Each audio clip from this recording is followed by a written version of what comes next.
चीज दिखाई थी कि वो रेबीज की बात कर रहे हैं कि कुत्ता काटने से। अब उन साहब को ये कोई बता दे कि कुत्ता काटने की जो वैक्सीन है वो इंडिया से आती है। आयशा, मुझे तो बहुत एक खौफनाक सिचुएशन नजर आ रही है और मुझे हम में से जो बच गए साल के बाद। आयशा, अगर हम दोनों बचे हुए, हम अल्लाह चारों, तो रहम हम कर इंशाल्लाह मतलब एक अल्लाह ताला बात है सब पे कि करम करे। हम एक और प्रोग्राम में बैठेंगे, लेकिन अगर नहीं बचे, अभी ये मई अल्लाह और ना जून करे। तो गुजारे, ये हमें बताएंगे कहाँ जाना है। अब जल्दी से इसके ऊपर ये हकीकत है कि सेहत के वो वसाइल नहीं है, वो स्टैंडर्ड्स हमारे पास हेल्थ के नहीं है। वेंटिलेटर्स तक अभी तक नहीं मंगाए गए। वो तो इंडिया है जो अमेरिका से वेंटिलेटर्स अरेंज करके मंगवा रहा है और दूसरे ममालिक से वेंटिलेटर्स अरेंज कर रहा है। महमल साहिबा, आपसे ही आगाज कर लेते हैं कि हम जानना चाहें जमीनी हकीकत क्या है। पंजाब में बात करें, पीटीआई की हुकूमत है, नून लीग पॉलिसी को फेलियर कहती है। सिंध में पाकिस्तान पीपल्स पार्टी की हुकूमत है, पीटीआई फेलियर कहती है। विफाक में पीटीआई बैठी है, पाकिस्तान पीपल्स पार्टी उसको फेलियर कहती है। कि क्यों तनकीद कर रहे हैं सब, जबकि एक तरह के बहरान, एक तरह के मसले से तमाम हुकूमतें इस वक्त निमट रही हैं। कि अनफॉर्चुनेटली वजीर आजम इमरान खान साहब पहले दिन से क्लियर नहीं थे। एक कंफ्यूजन थोड़ी सी फैलाई हुई थी कि लॉकडाउन करे ना करे, लेकिन कभी वो लॉकडाउन, कभी कर्फ्यू, कभी इस तरह की बातें कर रहे थे। उसकी वजह से ये हुआ कि लोगों को समझ ही नहीं आई कि लॉकडाउन होना है नहीं होना। अच्छा, उसके बाद जब 14 अप्रैल था गालिबन, जब इमरान खान साहब ने एक और प्रेस कॉन्फ्रेंस मीडिया टॉक की और उसमें उन्होंने कहा हम कंस्ट्रक्शन सेक्टर ओपन करने जा रहे हैं, बाकी चीजें हम फेज्ड लॉकडाउन करेंगे, स्मार्ट लॉकडाउन की तरफ जाएंगे। उसके बाद उलमा इकराम ने खुद ही कह दिया हमने मस्जिदें खोल दी, नेगोशिएशंस बाद में। अब जब ये मिक्स सिग्नल्स दिए जाते हैं ना, तो लोगों को भी लगता है, अब अगर आप सर्वे कर लें, बहुत से लोग कहते हैं जी कोरोना है ही नहीं। उसने हमेशा की भी है कि उनकी गवर्नेंस नहीं अच्छी, फिर ये कि उनकी एक परसेप्शन बनी हुई है जी करप्शन के ऊपर, जो सच झूठ तो वो तो अदालतें तो अभी तक प्रूव नहीं कर सकी, लेकिन एक मीडिया परसेप्शन बना दी कि उनके बारे में। कोरोना के ऊपर सबसे अच्छा लाए अमल सिंध हुकूमत का था। People's party was very clear from day one क्या करना है क्या नहीं। यही चीज पीटीआई को पसंद नहीं आई।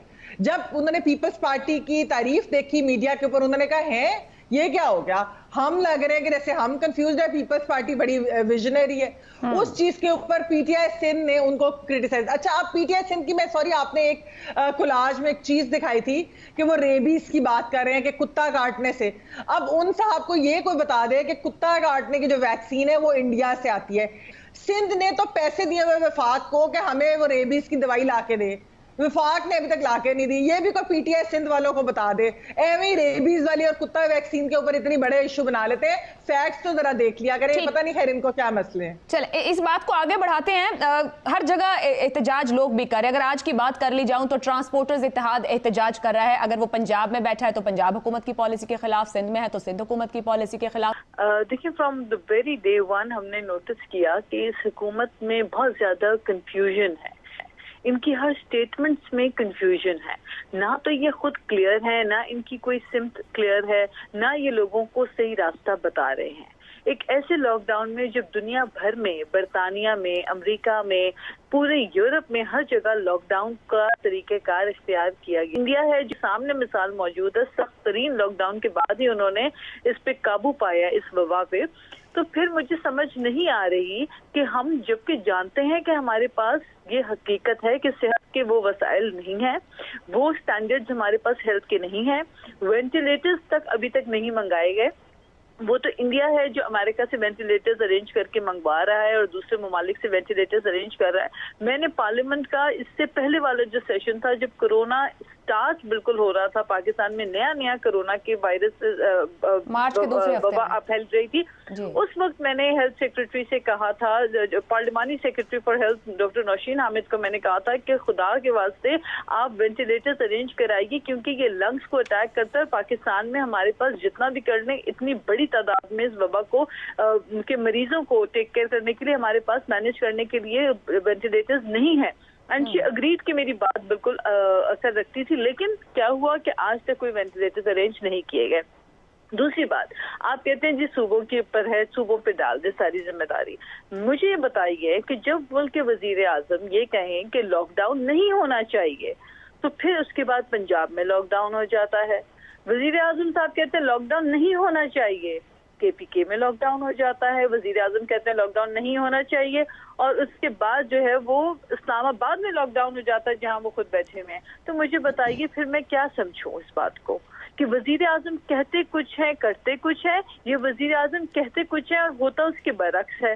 और अगर ऐसा है तो फिर ये तो बहुत बड़ा सवालिया निशान है। क्या आप हर्ड इम्यूनिटी की तरफ लेके जा रहे हैं लोगों को, ये जानते हुए कि अस्पतालों में डॉक्टर्स बार बार पैरामेडिक एसोसिएशन आपको गुजारिश कर रही है कि खुदारा ये बर्डन ना डाले। मगर नाज बलोच साहिबा, जब विफाक ये कहता है कि हम मईशत को नहीं संभाल सकते, हम लोगों को मजीद भूख नहीं, मुझे ये समझ नहीं आ रहा है कि ऐसे वक्त में जब खुद केपीके में जहां इनकी अपनी हुकूमत है वहां पे डॉक्टर्स कह रहे हैं कि हमारे फ्रंट लाइनर्स के पास तो पीपीईज नहीं है, आपके पास प्रोटेक्टिव इक्विपमेंट्स नहीं है, वो शॉपिंग बैग से अपने आप को प्रोटेक्ट कर रहे हैं, तो वो डॉक्टर्स क्या इंसान नहीं है क्या? बलोच साहिबा, फिर सिंध हुकूमत की पॉलिसी क्या रहेगी? फ्लाइट ऑपरेशंस खुल रहा है, ट्रांसपोर्ट खुल रही है, हो सकता है अगले 2 दिन में रेल को लेकर फैसला हो जाए। मुझे बताइए ये और अभी तो आज आपकी पीटीआई की मकामी क़यादत ने आपकी हुकूमत को कहा है कि आप लोग फिगर्स को बढ़ा चढ़ा कर पेश कर रहे हैं वहां पर। नहीं, मुझे आप ये बताइए कि एयरलाइंस वफाकी हुकूमत खोल रही है, रेलवे वफाकी हुकूमत खोल रही है, तो सूबा क्या कर सकता है? अगर ये सब कुछ खुलता है, आपको पता है 1 हफ्ते बाद ईद है, अब आखिरी अशरा जा रहा है 7-8। आयशा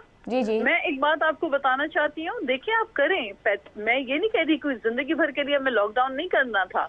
हमारा मकसद ये है कि लॉकडाउन के फेजेस होते हैं, आपका इंटेलिजेंट लॉकडाउन होता है, आपका स्मार्ट लॉकडाउन जिसको आप कहते हैं वो होता है। उसमें ये होता है कि आप स्टेप वाइज करते हैं, पहले आप चंद दुकानें खोलते हैं, आप कुछ टाइमिंग उसके लिए फिक्स करते हैं, आप सब SOPs बनाते हैं, लोगों को एजुकेट करते हैं।